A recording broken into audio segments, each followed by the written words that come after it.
Right, hello everybody, welcome to the Adam Clery football channel where Bodo Glimt have just beaten Inter Milan and we love them. And the thing is, when I say we, I mean me and Archie, who you may have seen on the members live streams. We decided that it was finally time to do a video on Bodo, but the thing is, Archie is actually a Norwegian football expert.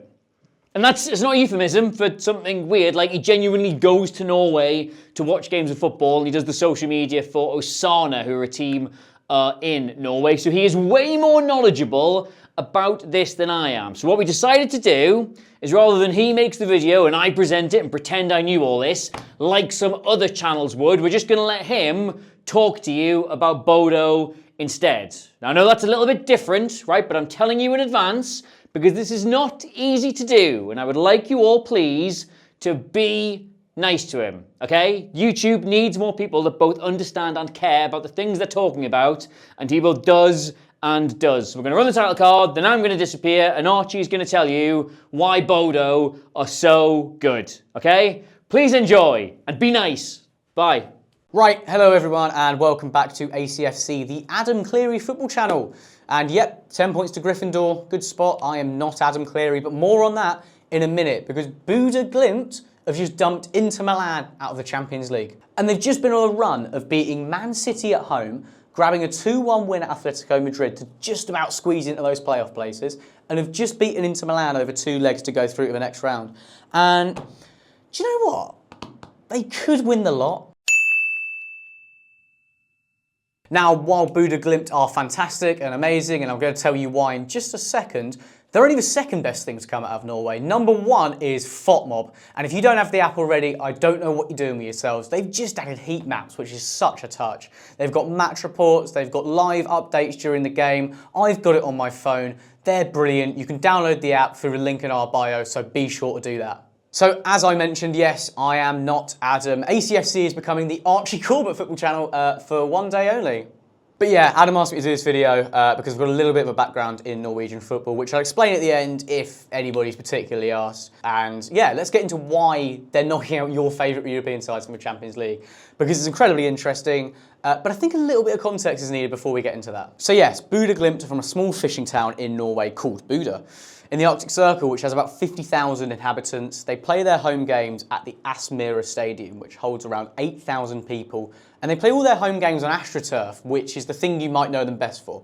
So this here is their starting lineup for the majority of their Champions League games, and you can pretty much predict who's going to start for them week in, week out. They absolutely try and run teams off the park. I mean, look at these numbers from FOTMob. They lead all Champions League teams in total distance covered per match. And if you just look at the actual amount of kilometres here, it's not particularly close either. They have the same individual running numbers, with the top 3 all being Bodo Glimt players.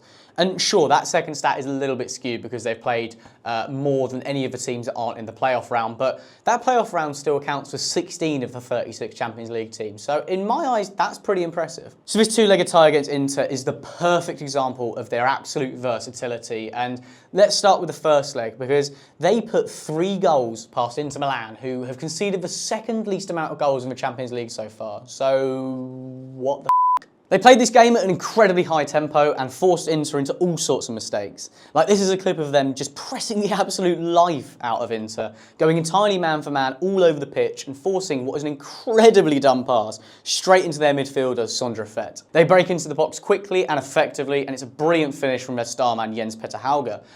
Lovely stuff. Again, this time they win a header, instantly look to get out on the break. But they don't really have the numbers to threaten Inter here, right?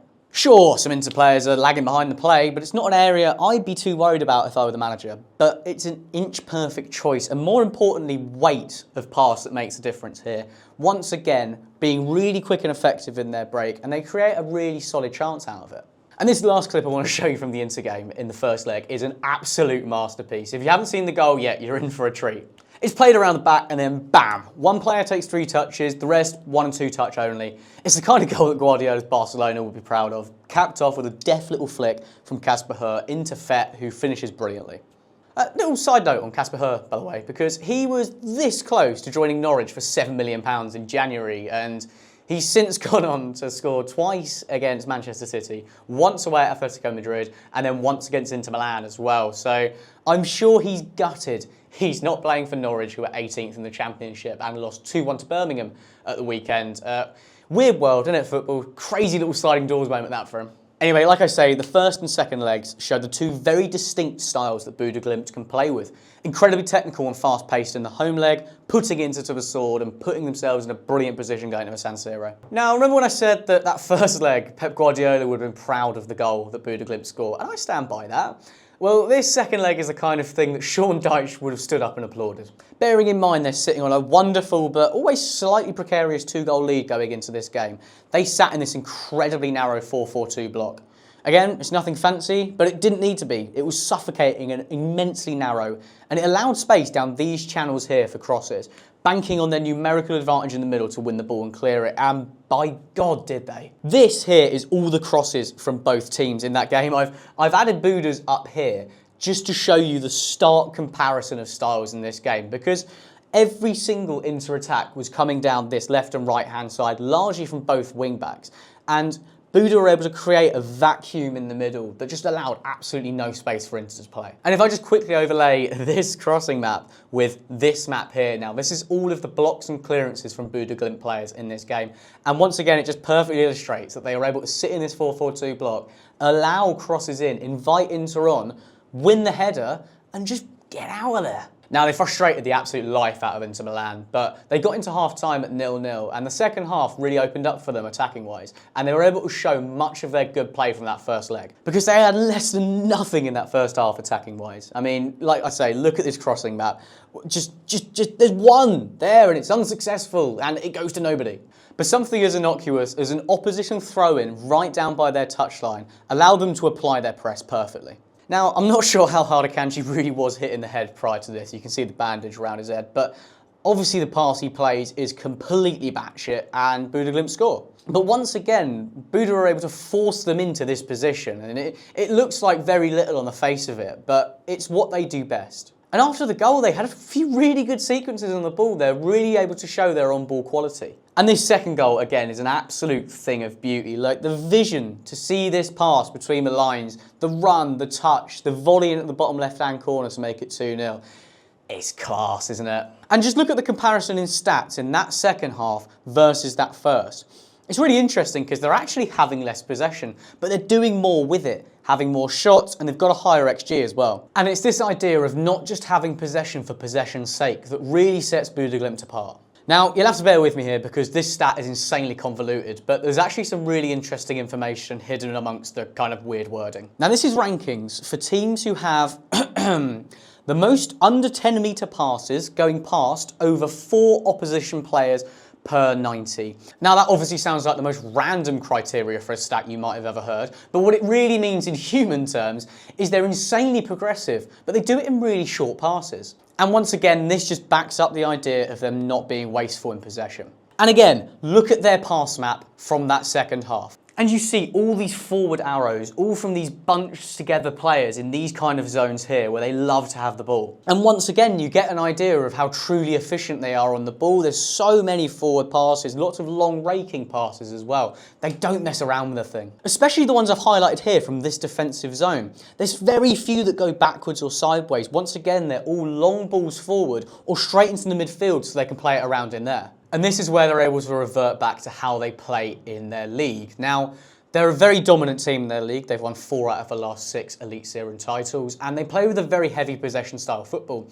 Now, this obviously has to change when they get to the Champions League, and again, another problem for them. Because naturally, another challenge with being so dominant on the ball in your league, because of the differing standards, means that you have to completely change the way you play for large parts of these Champions League games. Like, just look at the comparison here of their league stats versus in Europe. Their average possession drops dramatically, from 63% down to 46% per game. Their accurate passes per match drops by about 1/3 as well. And interestingly, on the other side, clearances per match, well, they go from dead last in the league to ranking 2nd amongst all Champions League teams.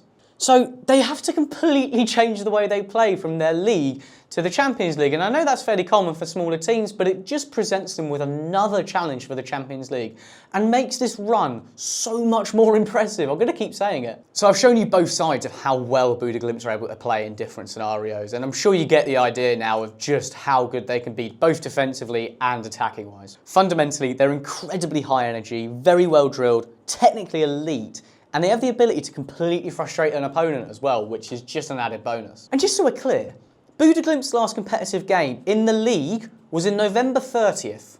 Yep, last year. As you may or may not know, the Norwegian Professional Football League runs from March through to November. So in the meantime, and I'm not even kidding when I tell you this, they've been in Marbella. Now, I'm sure they've not been playing 18 holes of golf and drinking a crisp Madrid exceptional at the end of it. I mean, who knows? They might have been, and if they have been, that makes this 10 times more impressive. No, they've been training there and playing friendlies in the meantime, but all these friendlies are against teams that are also in their off-season, so the intensity is nowhere near the same as the Champions League. And like I say, I think that just makes this a million times more impressive.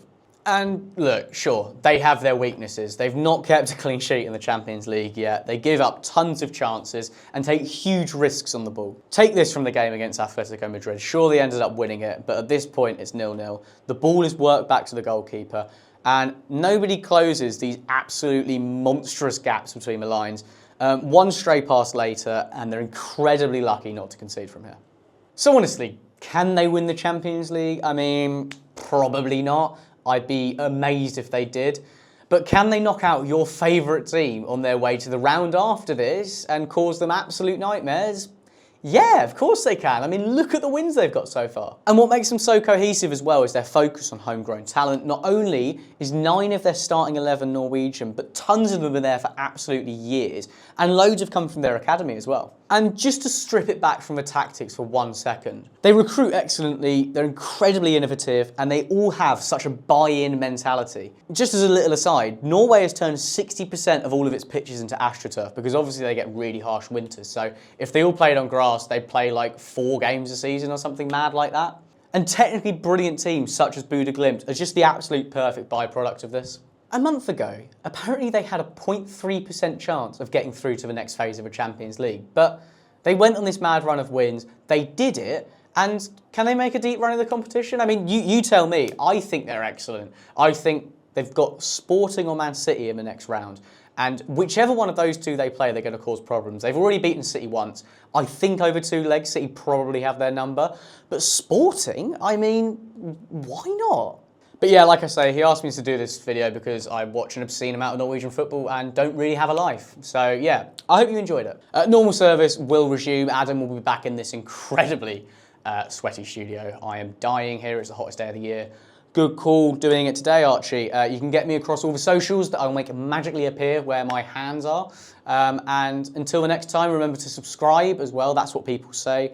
And watch our videos because I like them. I edit them and spend an obscene amount of time watching Adam talk like this. I really should be better at it because I watch him do this a lot. But I also don't know how to do outros, so I guess that's something. Have a lovely rest of your week. Goodbye.